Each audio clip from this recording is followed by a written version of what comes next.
حضرت طفیل ابن عمرو الدوسی رضی اللہ عنہ بڑے یمن کے ایک قبیلے کے سردار تھے، بہت زبردست شاعر تھے، شریف النفس تھے، بہت اللہ تعالیٰ نے مال سے دولت سے خوب نوازا ہوا تھا، قبیلے کے اندر اثر و رسوخ تھا، زبان میں ان کی سلاست اور طلاقت تھی اور بہت روانی سے بات کیا کرتے تھے، ایسی بات کرتے کہ لوگ ان کی باتوں سے بہت جلد متاثر ہو جایا کرتے تھے۔ طفیل ابن عمرو الدوسی رضی اللہ عنہ مکہ میں آئے تو یہ لوگ مکہ کے مشرکین مکہ کے باہر ہی ان سے ملے اور ان سے کہا کہ طفیل تم سمجھدار آدمی ہو، بہت ذہین ہو، شریف النفس ہو، اور ہم جو ہیں ان دنوں ایک عجیب مسئلے سے جوجھ رہے ہیں، الجھے ہوئے ہیں۔ ہم آپ سے چونکہ محبت ہے، آپ کی شرافت کا ہمیں اندازہ ہے، اس لیے پہلے سے آپ کو آگاہ کر دیتے ہیں کہ مکہ کے جس مسئلے سے ہم جوجھ رہے ہیں تم اس کا شکار نہ ہو جانا۔ کہا کیا مسئلہ ہے؟ کہا کہ بات یہ ہے کہ ہمارا ایک فرد، ہمارے قبیلے قریش کا ایک فرد محمد، جو بڑا دیانت دار تھا، امانت دار تھا، با اخلاق تھا، شریف النفس تھا، اس کی شرافت کی، اس کی عفت کی، اس کی پاکیزگی کی مثالیں دی جاتی تھی، لیکن پتہ نہیں ادھر چند دنوں سے کیا ہو گیا ہے، کچھ ایسی بات کرنے لگا ہے کہ جو کوئی بھی اس کی بات کو سنتا ہے اس کا دیوانہ ہو کر رہ جاتا ہے، اور جو کہتا ہے اگر وہ سامنے والا اس کی بات کو مان لے تو پھر وہ سب سے ٹوٹ کر رہ جاتا ہے۔ ہم جوجھ رہے ہیں، تم شکار نہ ہو جانا، ہم جوجھ رہے ہیں، تم شکار نہ ہو جانا، بچ کے رہنا۔ عمر کے ساتھ کیا ہوا تھا؟ شکار کرنے گئے تھے، شکار ہو کر آئے تھے۔ حمزہ کے ساتھ کیا ہوا تھا؟ شکار ہو کر رہ گئے تھے۔ ہاں، طفیل ابن عمرو الدوسی کہتے ہیں مجھے ان لوگوں نے اتنا ڈرایا، محمد الرسول اللہ کے بارے میں اتنی غلط سلط باتیں اور اس قدر زیادہ ہمدردی کے لب و لہجے میں بات کی کہ میں نے قسم کھا لی، اللہ کی قسم یہ کون آدمی ہے، میں تو اس سے بالکل نہیں ملوں گا، اس سے بات بھی نہیں کروں گا اور اس کی آواز بھی نہیں سنوں گا میں۔ طفیل ابن عمرو الدوسی کہتے ہیں میں نے قسم کھا لی، لیکن پھر اتفاق سے دوسرے دن صبح جب میں مسجد میں پہنچا تو کیا دیکھتا ہوں کہ جس شخص کے بارے میں یہ لوگ بات کر رہے تھے وہ مسجد حرام میں نماز پڑھ رہے تھے۔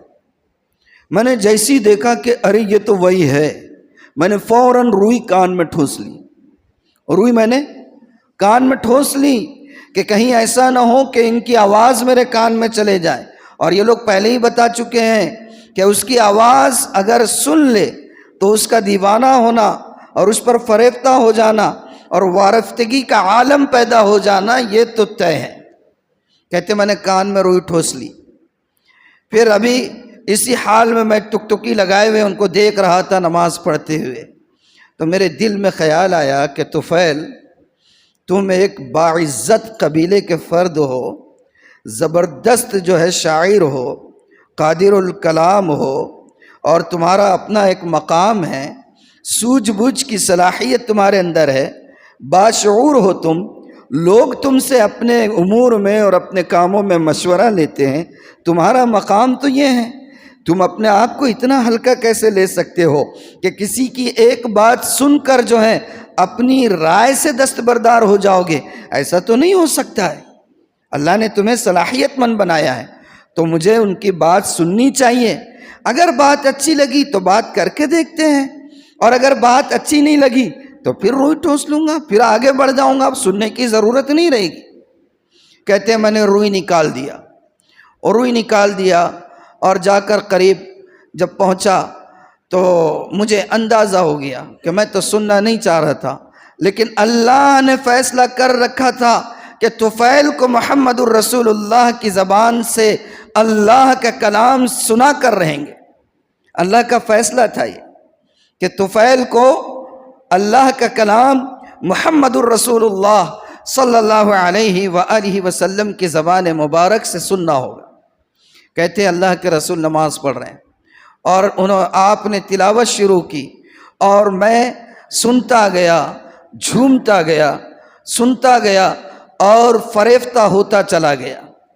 آپ کی نماز ختم ہوئی تو کہتے ہیں میں دیکھتا ہی رہ گیا آپ کو، حتیٰ کہ آپ نے نماز ختم کی اور آپ مسجد حرام سے نکلنا شروع ہو گئے۔ جب آپ اپنے گھر کی طرف جانے لگے تب مجھے احساس ہوا کہ آپ جا رہے ہیں۔ طفیل کہتے ہیں میں بھی فوراً تیز تیز آپ کے پیچھے پیچھے چل پڑا، حتیٰ کہ اللہ کے رسول صلی اللہ علیہ وآلہ وسلم اپنے گھر میں چلے گئے۔ کہاں چلے گئے؟ اپنے گھر میں چلے گئے۔ اب یہ سوچ رہے کیا کیا جائے۔ کون سوچ رہے ہیں؟ حضرت طفیل ابن عمرو الدوسی، جو اب تک اسلام انہوں نے قبول نہیں کیا تھا، سوچ رہے ہیں کیا کیا جائے۔ مکہ والوں نے تو کہا تھا کہ اگر ان سے بات کرو گے تو کیا ہوگے؟ شکار ہو جاؤ گے، آنکھیں دو چار کرو گے تو دو چار ہو کر رہ جاؤ گے۔ وہ جو غالباً فیض احمد فیض کا شعر ہے یا کس کا، احمد فراز کا ہے، شاعر کا نام برابر یاد نہیں ہے، کہ سنا ہے لوگ اسے آنکھ بھر کے دیکھتے ہیں، سنا ہے لوگ اسے آنکھ بھر کے دیکھتے ہیں، سو اس کے شہر میں کچھ دن ٹھہر کے دیکھتے ہیں۔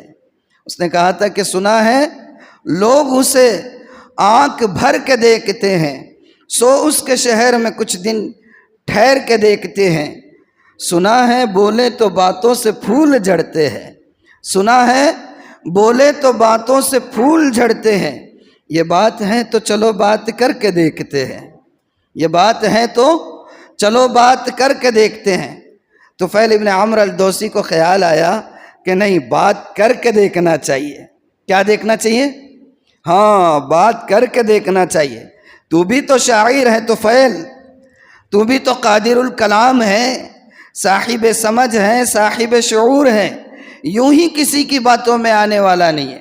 کہتے ہیں حضرت طفیل اللہ کے رسول کے پیچھے پیچھے بات کرنے کے ارادے سے گھر میں داخل ہو گئے۔ کہاں داخل ہو گئے؟ گھر میں داخل ہو گئے، اور گھر میں داخل ہونے کے بعد اللہ کے رسول سے کہا کہ محمد الرسول اللہ، یا محمد، جو بھی انہوں نے کہا کہ آپ کی قوم نے تو مجھے آپ کے بارے میں بڑا ڈرا دیا تھا، میں جب یہاں پہنچا تو مجھ سے خاص طور پر ملے اور مجھ سے کہا کہ محمد سے بات نہیں کرنا، محمد سے بات کرو گے تو محمد کے دیوانے بن کر رہو گے، محمد کی سنو گے تو اس کے ہو کر رہ جاؤ گے، اور اگر محمد کے ہو گئے تو سب سے کٹ کر رہو گے۔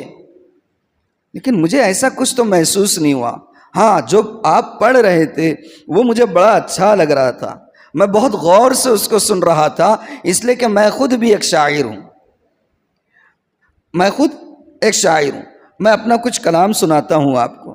اور شاعروں کی تو عادت ہوتی ہے، شاعر نے اگر کوئی کلام تخلیق کر دیا تو اگر مان لیجئے کہ اس کا وہ کلام اس نے کسی کو نہیں سنایا تو نہ کھانا ہضم ہوتا، نہ نیند آتی ہے۔ یہ تو پکا ہے، یہ تو پکا ہے۔ انہیں ارشاد اور عطا کیجئے، عرض ہے، اس کے متمنی رہتے کہ سامنے والا کچھ ایسا بولتے رہے۔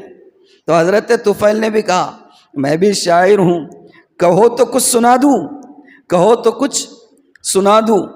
اللہ کے رسول صلی اللہ علیہ وسلم نے فرمایا ہاتھی، ہاتھی، ہاتھی کا مطلب لائیے، یعنی کہ ہم جیسے اردو میں کہتے ہیں ارشاد، ارشاد، ارشاد۔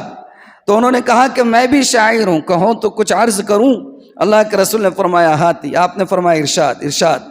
تو حضرت طفیل ابن عمرو الدوسی نے اپنا کچھ کلام سنایا، اپنا کچھ کلام سنایا۔ اس کے بعد اللہ کے رسول نے ان کے کلام کو سنا، داد و تحسین دی، اور اس کے بعد کہا کہ میرے پاس بھی ایک چیز ہے، میں سناؤں، میں سناؤں، میرے پاس کیا ہے؟ طفیل ابن عمرو الدوسی نے کہا کہ ہاں سنائیے۔ آپ نے فرمایا وَأَنَا أَقُولُ أَسْمَعْ، میں بھی کچھ کہتا ہوں، آپ سن لیجئے ذرا، یہ اللہ کے رسول کے الفاظ ہیں۔ وَأَنَا أَقُولُ فَاسْمَعْ، میں بھی کچھ کہنا چاہتا ہوں، تھوڑا سا سن لیجئے۔ طفیل کہتے ہیں سنا دیجئے۔ آپ نے اعوذ باللہ من الشیطان الرجیم بسم اللہ الرحمن الرحیم، اور اس کے بعد سورہ اخلاص، قل هو اللہ احد اللہ الصمد لم یلد ولم یولد ولم یکن له کفوا احد، اور اس کے بعد سورہ قل اعوذ برب الفلق اور سورہ قل اعوذ برب الناس۔ بس یہ تینوں صورتیں پڑھی۔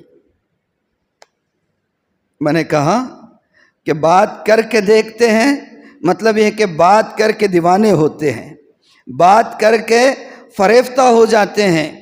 اللہ کے رسول نے ان تینوں صورتوں کی تلاوت کیا ختم کی، طفیل کہتے ہیں اللہ کے رسول آپ کا کلمہ پڑھائیے، میں آپ کا گرویدہ ہوں اور آپ پر ایمان لانا چاہتا ہوں۔ اسی وقت طفیل اللہ کے رسول صلی اللہ علیہ وآلہ وسلم کے دست مبارک پر مشرف باسلام ہوئے۔ سبحان اللہ۔